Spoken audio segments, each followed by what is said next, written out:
Very good afternoon to all of you दोस्तों। स्वागत है आप सभी का एजुकेशन के एट 6 में। दोस्तों, इस वीडियो के माध्यम से आप सभी को एक और रेलवे से रिलेटेड रिक्रूटमेंट के बारे में अपडेट देने जा रहे हैं। ये अपडेट है दोस्तों रिक्रूटमेंट अप्रेंटिसशिप एक्ट को लेकर। यहाँ पे 4000 से भी ज़्यादा साउथर्न सेंट्रल रेलवे की तरफ से वैकेंसी अपडेट की गई है अप्रेंटिसशिप ट्रेनी के लिए। अब आपको मैं क्लियर कर दूं कि अप्रेंटिसशिप की जो भी वैकेंसीज आती है वो कोई परमानेंट जॉब नहीं होती है, जैसा कि मैं आपको लगातार अपने वीडियोज़ में बता रहा हूँ।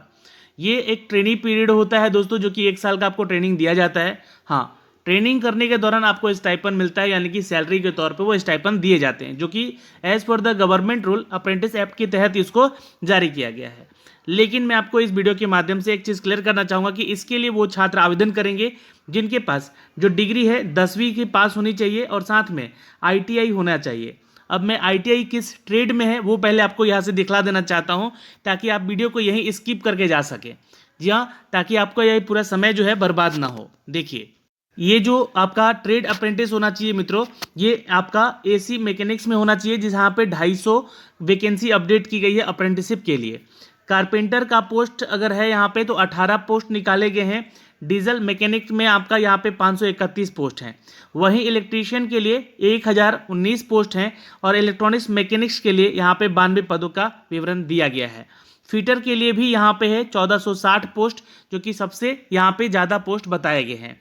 मैकेनिस्ट के लिए 71 पोस्ट हैं और MMW के लिए यहाँ पे 24 पोस्ट हैं।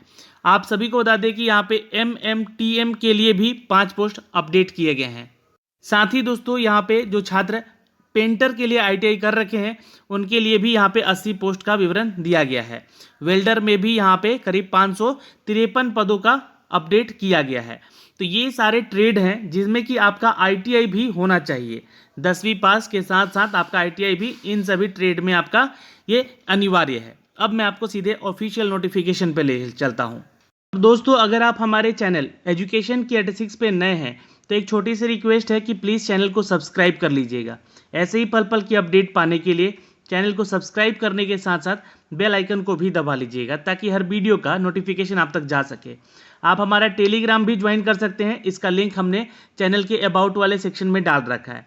आप हमें यहाँ सोशली भी कनेक्ट कर सकते हैं। आपके कोई भी डाउट है यहाँ से आप आके पूछ भी सकते हैं। ओके, तो दोस्तों यहाँ से जो अपडेट दिए जा रहे हैं इस वैकेंसी को लेकर, लेकिन अगर आप बिहार दरोगा या BPSC की तैयारी करते हैं तो आप यहाँ पे जी हाँ नोट कर लीजिएगा एक चीज़ कि आप हमारे साथ जुड़ सकते हैं हमारे चैनल YT एजुकेशन पे। चैनल पे आकर इसे भी आप सब्सक्राइब जरूर कर लीजिएगा। बिहार दरोगा के रिगार्डिंग, बिहार BPSC के रिगार्डिंग आपको यहाँ से मॉक टेस्ट दिए जा रहे हैं और कुछ टेस्ट सीरीज भी कराए जा रहे हैं टॉपिक वाइज। दोस्तों, हम हैं साउथ सेंट्रल रेलवे के ऑफिशियल नोटिफिकेशन पे, जहाँ पे आपको डेट भी मेंशन किया गया है। क्लोजिंग डेट आपका 3 नवंबर होगा, उससे पहले आपको आवेदन कर लेना होगा। 4 अक्टूबर से इसका लिंक एक्टिवेट किया जा चुका है। 4100 की टोटल अप्रेंटिसशिप की वैकेंसी का सीट यहाँ पे अपडेट किया गया है, जो कि training under the apprentice act 1961 के तहत आपका होगा। और अप्रेंटिस एक्ट रूल 1962 को भी अपलोड यहाँ पे किया गया है इसके रिगार्डिंग। तो आपको क्या करना है, आवेदन करना है जो भी इच्छुक उम्मीदवार हैं। अब आप वीडियो को कंप्लीटली देखिएगा, संपूर्ण डिस्कशन यहाँ से करेंगे। यहाँ पे दोस्तों आपको एक ऑफिशियल नोटिफिकेशन का लिंक दिया गया है, वेबसाइट का ये लिंक है, जहाँ से जाके आप इसका ऑफिशियल जो नोटिफिकेशन है इसको आप लोग डाउनलोड कर सकते हैं। In case candidate have do not the valid personal email ID और mobile number, he should be created. आपको अपना बनाना होगा ईमेल ID और एक पर्सनल मोबाइल नंबर रखना होगा, जिसपे कि आप यहाँ पे इसका फॉर्म भर सकेंगे। दोस्तों, आप सभी को बता दें कि candidate should be the position of the Aadhaar card. आपके पास अपना आधार कार्ड भी होना चाहिए, क्योंकि यहाँ पे आधार कार्ड भी आपको मांगा जाएगा। दोस्तों, ये रिक्रूटमेंट है इन सभी जोन में railway establishment where act apprentice training to be impact. यहाँ पे दोस्तों अगर देख सकते हैं इस सभी यूनिट में आपसे यहाँ पे मांगे जाएंगे। जी हाँ दोस्तों, सीरियल नंबर वाइज ये अपडेट दिए गए हैं इन सभी यूनिट्स के। यहाँ से देख सकते हैं टोटल यूनिट्स के नाम आप लोग, जिसमें कि आपको जॉब करने का अपडेट मिल सकता है। 35 टोटल यूनिट है यहाँ पे, जिसके बारे में यहाँ पे अपडेट किया गया है। मैंने आपको बताया यहाँ पे कि कौन कौन से वो आपके ट्रेड हैं। तो AC machinist, carpenter, diesel machinist, electrician, electronics mechanics, fitter machinist और MMTM और MMW और पेंटर और वेल्डर, इन सभी में आपका ये वैकेंसी सीट अपडेट किया गया है 4103 पदों के लिए। आपके लिए जो आवेदन करने का उम्र सीमा रखा गया है दोस्तों, यहाँ पे 18 से लेकर 25 साल तक का रखा गया है। जो भी छात्र इच्छुक उम्मीदवार हैं इसको आवेदन जरूर करेंगे। ओके दोस्तों, जो भी छात्र यहाँ पे पीडब्ल्यूडी में है या ये कैटेगरी में आते हैं उनको यहाँ पे as for the government rule relaxation भी मिलेगा। जो छात्र ईडब्ल्यूएस कैटेगरी में है और रिजर्वेशन पाते हैं उनको 10% का यहाँ पे छूट तभी मिलेगा जब उनके पास सर्टिफिकेट होगा इसका, और आपको सर्टिफिकेट बनाने के लिए एक्सेंचर ऐप को यहाँ पे अपडेट करके लाना होगा। ओके दोस्तों, यहाँ पे बता दें कि 3 नवंबर लास्ट डेट है, और एजुकेशन क्वालिफिकेशन की बात करें तो 10वीं पास होना जरूरी है आपका। साथ में अगर आपने 12th कर रहे हैं, परसुइंग है, तो 50% का मार्क्स एग्रीगेट के साथ यहाँ पे अप्लाई करेंगे।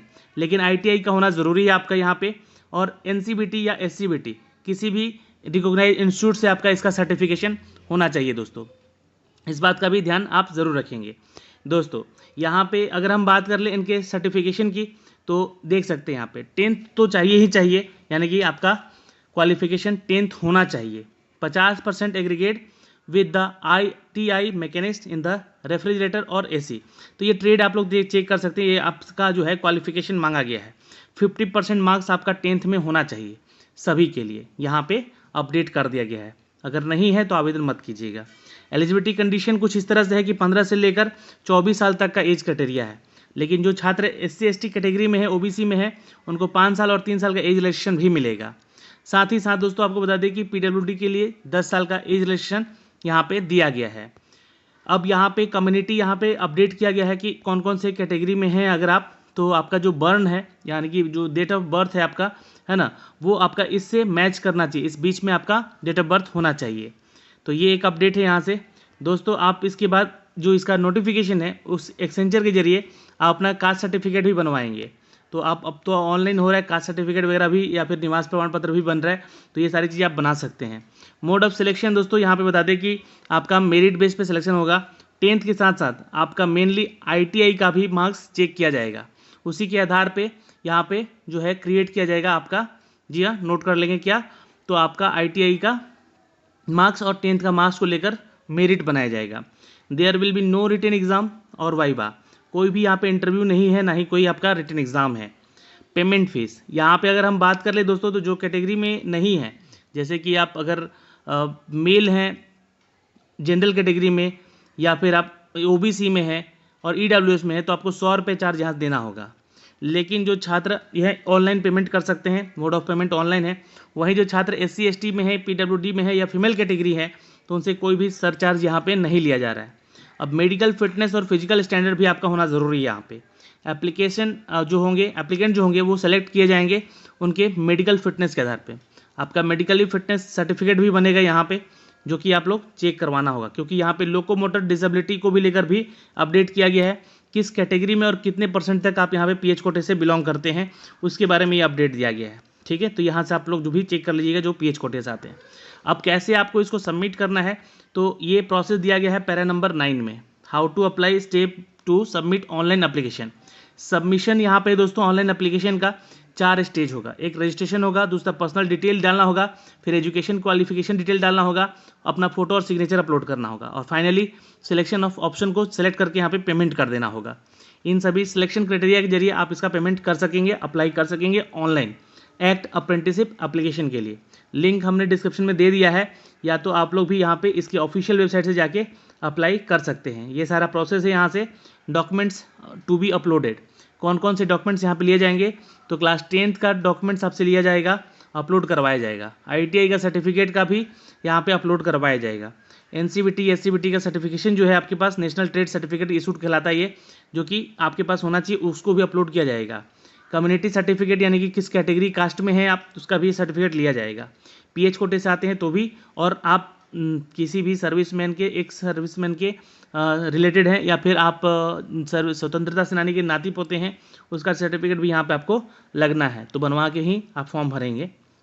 ओके, तो ये सारा डिटेल है दोस्तों, जिसके लिए कि आपको 3 नवंबर तक तिथि दी गई है आवेदन करने की। 100 रुपये चार्ज लग रहा है आप लोगों से, ठीक है, जो जनरल और EWS और OBC कैटेगरी में है। तो दोस्तों यहाँ पे ये सारे डिटेल हैं जो कि मैंने आपको यहाँ से अप टू डेट किए हैं। फिर भी अगर आपका कोई डाउट रह गया हो तो आप कमेंट सेक्शन में कमेंट करके भी ज़रूर बताएंगे। ठीक है, आशा करते हैं कि ये सारी डिटेल आपको यहाँ से समझ में आई होगी, और ये सारे एक्सचेंजर हैं जहाँ पे आपको सर्टिफिकेशन अपडेट करने के लिए दिए गए हैं। तो इन सबको पढ़ लीजिएगा यहाँ से। ये PDF मैंने आपको अपने टेलीग्राम पे भी शेयर कर दिया है। ठीक है, किस कैटेगरी में हैं आप, उस कैटेगरी का सर्टिफिकेट आपको बनवाने के लिए इन सभी डॉक्यूमेंट्स या फॉर्म का ज़रूरत पड़ेगा। तो ये आपको यहाँ से मिल सकेगा। ठीक है, तो आशा करते हैं दोस्तों कि ये सारी जो डिटेल है आपको मैंने यहाँ से अप टू डेट की है, और कोई भी आपका डाउट रहा होगा तो प्लीज़ कमेंट बॉक्स में कमेंट करके हमें बताएंगे। धन्यवाद।